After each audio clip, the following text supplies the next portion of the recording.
For 20 years, the house on Alder Street looked like any other. Neatly trimmed hedges, a quiet driveway, family dinners every Sunday evening. From the outside, the Harper family appeared stable, even loving. But secrets don't disappear just because they're hidden well. They wait.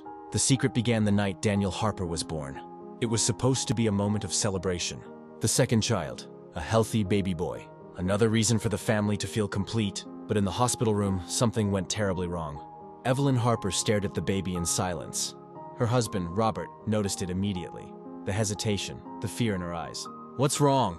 he asked softly. She didn't answer. Because in that moment, Evelyn knew something Robert didn't. Daniel wasn't his son.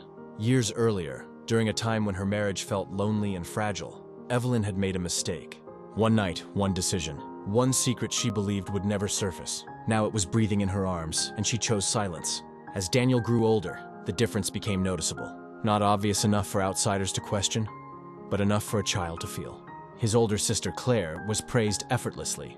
Her achievements were celebrated loudly. Her mistakes were forgiven quickly. Daniel's were remembered. If Claire forgot to call, it was fine. If Daniel did, it was disrespect. If Claire struggled, she was comforted. If Daniel struggled, he was told to toughen up.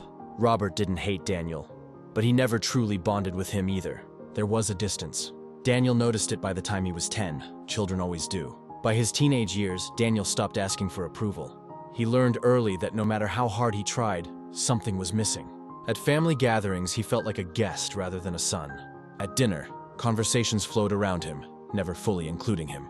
Sometimes, he caught Evelyn watching him when she thought no one noticed. Her eyes filled with guilt, her voice softer with him than with anyone else.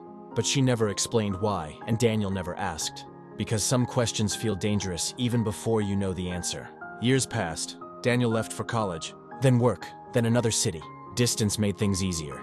Less friction, fewer reminders. Claire married, had children. Stayed close. Robert grew older and quieter. Evelyn grew more anxious. Because secrets age differently than people. They don't fade.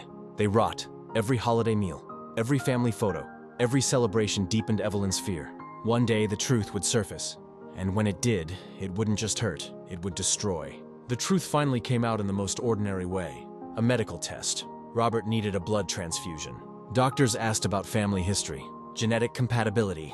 Daniel volunteered immediately. He wanted for once to be useful, to prove something, but the test results raised questions. The doctor hesitated, asked again, checked records, then gently said, "There's a discrepancy." Daniel laughed it off at first, until Robert's face turned pale, until Evelyn began to cry. Right there, in a sterile hospital hallway, the secret collapsed. Evelyn confessed everything that night. The affair, the lie, the years of silence. Daniel sat frozen, listening to his life unravel. Suddenly, everything made sense. The distance, the coldness, the feeling of never belonging. Robert didn't speak. He didn't yell. He simply left the room. That hurt more than any words could have. The family never recovered. Robert filed for divorce within months. The betrayal cut too deep. Not just the affair, but the decades of deception. Claire felt lost, angry, torn between parents. Unsure how to treat her brother now that everything had changed. Daniel spiraled, not because he wasn't Robert's biological son, but because everyone had known except him. His entire identity had been shaped around a lie. He stopped answering calls, stopped visiting, stopped pretending everything was fine. No dramatic explosion followed. Just silence. Family dinners stopped.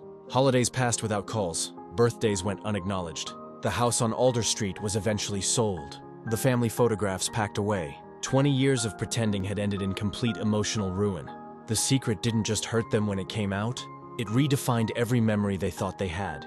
Years later, Daniel would reflect on it differently. Secrets don't protect families, they fracture them. Slowly, quietly, invisibly. Truth hurts, but lies hollow people out from the inside. And sometimes the damage isn't immediate. Sometimes it takes 20 years. The secret was hidden to keep the family together. But in the end, it was the secret that destroyed them.